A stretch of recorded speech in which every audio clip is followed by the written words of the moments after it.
दोस्तों, इस वक्त भारत और भारत की नीतियों को समझना काफी मुश्किल है। एक और तो भारत इजरायल और हमास के युद्ध में इजरायल को मदद भेज रहा है, तो वहीं दूसरी ओर फिलिस्तीन को यूएन में सपोर्ट भी कर रहा है। ऐसा ही कुछ आपको याद होगा कि हाल ही में यूएनएससी में भारत ने फिलिस्तीन को स्थायी सदस्य बनाने के लिए इजरायल के विरुद्ध जाकर फिलिस्तीन के समर्थन में वोट किया।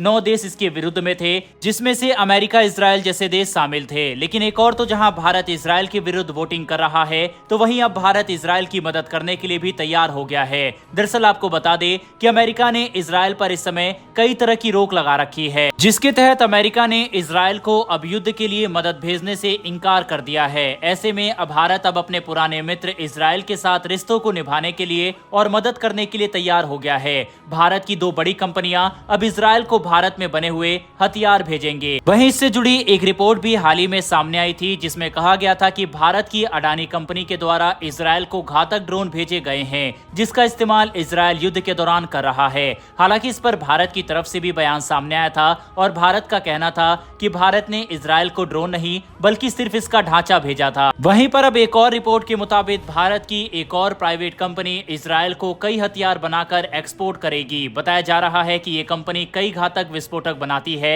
ये कंपनी हथियारों पर रिसर्च करती है और उनकी टेस्टिंग करती है, और इसके अलावा उनके प्रोडक्शन का भी काम किया जाता है। वहीं इसके अलावा प्रीमियम एक्सप्लोजिव लिमिटेड भारत की ऐसी दूसरी कंपनी है जो इजरायल को अपने हथियार एक्सपोर्ट कर रही है। दोस्तों, ये भारत की जियोपॉलिटिक्स का ही एक बड़ा कदम माना जा रहा है। दुनिया भी भारत के इन कदमों को नहीं समझ पा रही और भारत की विदेश नीति वाकई कमाल की है। आपको बता दें कि भारत और इजरायल का रिश्ता काफी ज्यादा पुराना है। करगिल युद्ध के दौरान भारत के पास हथियारों की कमी आई थी, तब इजरायल ने अपने देश से गाइडेड बम भारत भेजे थे। ऐसे में उस पुराने और भरोसेमंद मित्र को भारत नाराज कैसे कर सकता है। इसी कारण भारत की 2 बड़ी कंपनी मेड इन इंडिया हथियारों को इजरायल को एक्सपोर्ट कर रही है। आपको बता दें कि हमास और इजरायल के बीच चल रहा युद्ध ऑलरेडी 7-8 महीने से ज्यादा हो चुका है। ऐसे में इजरायल के पास इस समय एमुनेशन, गोला बारूद वगैरह की काफी ज्यादा कमी हो रही है। ऐसे में इजरायल को इस तरह की मदद की सख्त आवश्यकता है। ऐसे में अगर भारत इजरायल की मदद करता है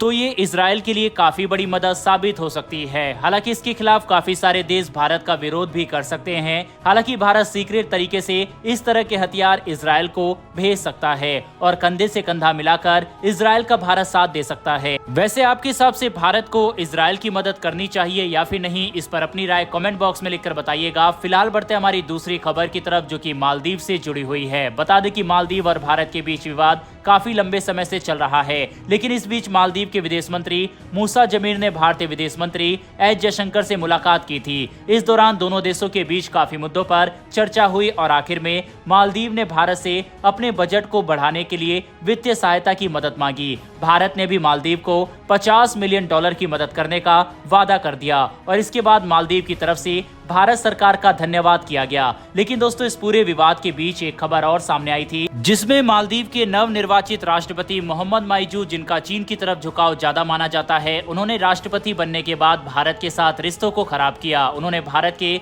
सैनिकों को मालदीव छोड़ने की बात कही। जैसा कि हम आपको पहले भी बता चुके हैं कि भारत के सैनिक वहां कुछ युद्ध लड़ने नहीं, बल्कि भारत की तरफ से मालदीव को दान में किए गए एयरक्राफ्ट की ट्रेनिंग मालदीव की सेना को देने गए थे। इसके बाद ये खबर भी सामने आई थी कि मालदीव को जो भारत ने दान में एयरक्राफ्ट दिया है, उसे उड़ाने के लिए कोई व्यक्ति नहीं है। लेकिन इसी बीच अब भारत ने मालदीव की $50 मिलियन की मदद कर दी है। बता दें कि मालदीव को बजट बढ़ाने के लिए वित्तीय सहायता की जरूरत थी, क्योंकि वहां की अर्थव्यवस्था पूरी तरह से चरमरा गई है, क्योंकि भारत के टूरिस्ट वहां जाना बंद हो गए हैं और मालदीव टूरिज्म पर ही पूरी तरीके से डिपेंड करता है।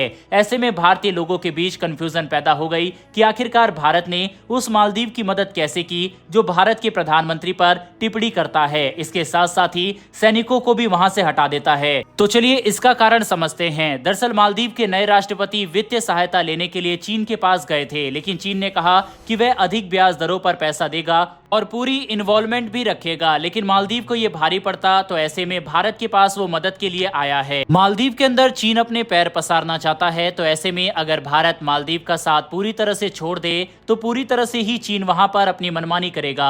यही कारण है कि भारत की तरफ से मालदीव को आर्थिक सहायता दी गई। हालांकि ये सहायता मालदीव को फ्री में नहीं, बल्कि उसको ये पैसा चुकाना होगा। ऐसे में आपके हिसाब से भारत ने मालदीव की सहायता करके सही किया या नहीं, इस पर अपनी राय कमेंट बॉक्स में लिखकर बताइएगा। इन्फॉर्मेशन और वीडियो पसंद आई हो तो वीडियो को लाइक करके हमारी आने वाली डेली ऐसी वीडियो के लिए चैनल को सब्सक्राइब कर बेल नोटिफिकेशन को जरूर दबा ले। फिर मिलेंगे ऐसी एक नई वीडियो के साथ। धन्यवाद। जय हिंद।